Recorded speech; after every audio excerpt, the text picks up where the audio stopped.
या व्हिडिओचे प्रायोजक आहेत जय ऑटो पार्ट्स अँड सर्व्हिसेस, तुमच्या वाहनासाठी सर्वोत्तम स्पेअर आणि उत्कृष्ट सेवा देणारे एकमेव ठिकाण.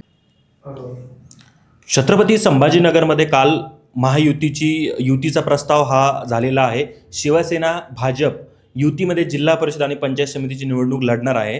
मात्र काल छत्रपती संभाजीनगरच्या वैजापूर तालुक्यातील काही कार्यकर्त्यांनी भाजपाच्या कार्यकर्त्यांनी युती नको असा हट्टास धरला होता. अनेक ठिकाणी त्यांनी आक्रोशही व्यक्त केला.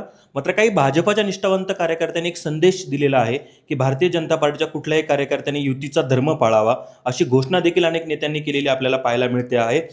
आत्ताच माझ्याशी बोलण्यासाठी वैजापूरचे भारतीय जनता पार्टीचे नेते आणि शेतकरी नेते धनंजय दोरडे जी आहेत, काय तुम्ही सांगत होता आणि तुम्ही नागरिकांना आणि पक्षाच्या कार्यकर्त्यांना काय मागणी करा? खरं तर भारतीय जनता पार्टी व शिवसेना यांची युती वरिष्ठांनी ठरवलेली आहे. मान्य राज्याचे मुख्यमंत्री असतील, उपमुख्यमंत्री एकनाथजी शिंदे साहेब असतील आणि प्रदेशाध्यक्ष साहेब असतील, त्याचबरोबर जिल्हा लेवलचे सावे साहेब असतील, कराड साहेब असतील, जिल्हा अध्यक्ष साहेब असतील, या सगळ्यांनी हा निर्णय घेतला. या बैठकीला दोन्ही पक्षातील पदाधिकारी प्रामुख्याने उपस्थित होते.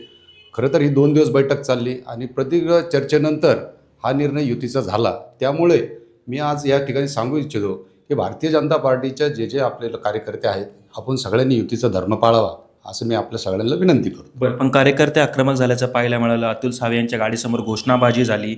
या सगळ्यानंतर काही भाजपातल्या पदाधिकाऱ्यांनी जे अर्ज दाखल केले होते, अखेर ते अर्ज त्यांनी कायम ठेवलेले आहेत. यावर काय सांगा? नाही, असं आहे ते की एक तर निवडणुका खूप दिवसानंतर होत आहे.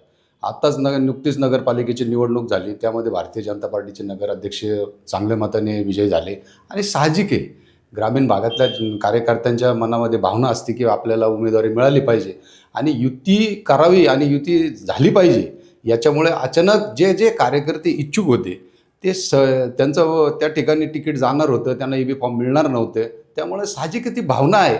तरी पण मला खात्री आहे सगळे येत्या 1-2 दिवसात वरिष्ठ त्याबाबत निर्णय घेतील, त्यावेळेस समजून सांगण्याचा प्रयत्न करतील आणि सगळे भारतीय जनता पार्टीच्या सोबत युतीचं काम करतील. नाही, पण अनेक दिवस काम करत असलेल्या कार्यकर्त्यांवरती ऐन वेळेवरती खरं तर ही अलायन्स होते आणि त्यामुळे कार्यकर्त्यांवरती अन्याय होत नाही. नाही, असं आहे ते नुसती ही वैजापूरपुरती झाली किंवा ह्या जिल्हापुरती झाली असं काही नाही. संपूर्ण महाराष्ट्रामध्ये माननीय मुख्यमंत्र्यांनी आणि उपमुख्यमंत्री एकनाथ शिंदे साहेबांनी ज्या ठिकाणी शक्य होईल त्या ठिकाणी युतीचा प्रस्ताव ठेवलेला आहे आणि ज्या ठिकाणी युती जाईल, युतीचा धर्म जे लोक पाळतील त्यांचं 100% युतीच्या दोन्ही पक्षाकडून लोकांचं मेरिट वाढणार आहे.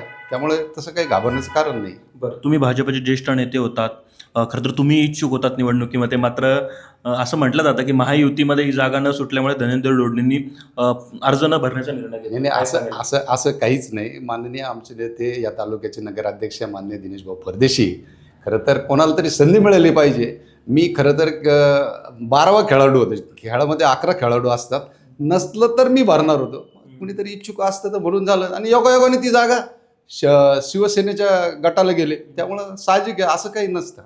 याचे काही कुणकुण होते तुम्हाला? नाही, अजिबात नाही. कुणकुण वगैरे काही नाही. आम्ही वरिष्ठांचे आम्ही युतीचा धर्म पाळणारे आहोत. वरिष्ठांचा आदेश मी पाळणारा कार्यकर्ता आहे. बरं, कार्यकर्त्यांना काय आव्हान करा शेवटचं? नाही, 100% कार्यकर्त्यांनी जर आपल्याला वरिष्ठांनी सांगितलेलं आहे युती आपली झालेली आहे आणि आपण युतीचा धर्म पाळावा असं मी सगळ्या कार्यकर्त्यांना विनंती करतो. आपण बघितलं, हे होते शेतकरी नेते धनंजय दोरडेजी. भाजपमध्ये खरं तर एकनिष्ठ जुने ते भाजपचे नेते आहेत आणि अशा स्थितीमध्ये भाजपच्या कार्यकर्त्यांना खरं तर काल जो राडा आपल्याला पाहायला मिळाला, त्यानंतर भारतीय जनता पार्टीच्या या सगळ्या कार्यकर्त्यांना त्यांनी आव्हान केलेलं आहे, युतीचा धर्म पाळावा अशी देखील विनंती या सर्व भाजपाच्या पदाधिकाऱ्यांनी धनंजय दोरडे यांनी केल्याचं आपल्याला पाहायला मिळतं आहे. माझा सहकारी कृष्णासोबत नितीन थोरात, वैजापूर, छत्रपती संभाजीनगर.